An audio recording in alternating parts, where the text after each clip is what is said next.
الأشموري المدير التنفيذي للمهرجان الوطني للعسل اليمني. يهدف المهرجان للترويج للعسل اليمني وإحياء مكانته في المحافل الدولية.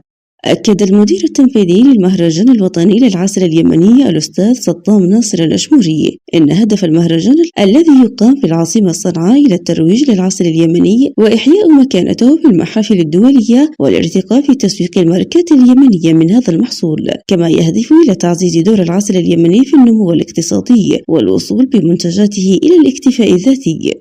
وأضاف المدير التنفيذي للمهرجان الوطني للعسل اليمني مدير مكتب خدمات العسل الأشموري إن المهرجان يواصل السعي للنهوض بالعسل وصولا إلى الاكتفاء الذاتي. وأضاف أن العسل كان منذ قديم الزمن هوية يمنية خالصة يهتم بها جيلا بعد جيل، ومن هذا المنطلق يسعى هذا المهرجان لإحياء هوية العسل اليمني وترسيخه في أذهان العامة ليكون واقعا يستمد أصالته من عمق التاريخ. وأشار الأستاذ سطام ناصر الأشموري إلى أن المهرجان الوطني للعسل اليمني بموسمه الثالث يعد نقطة اتصال لمنتجي ومسوقي العسل اليمني للارتقاء بتسويقه محليا ودوليا.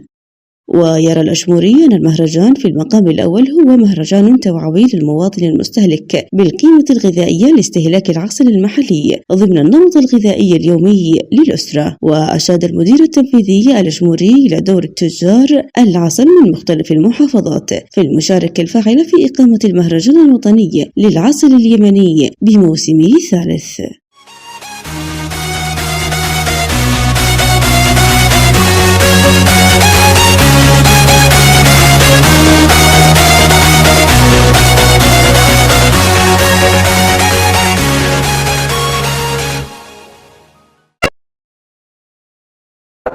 المهرجان الوطني للعسل اليمني الموسم الثالث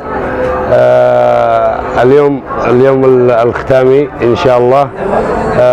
كان الإقبال إقبال قوي غير مسبوق بفضل الله وبفضل الجهود الجبارة من اللجنة الزراعية ووحدة العسل.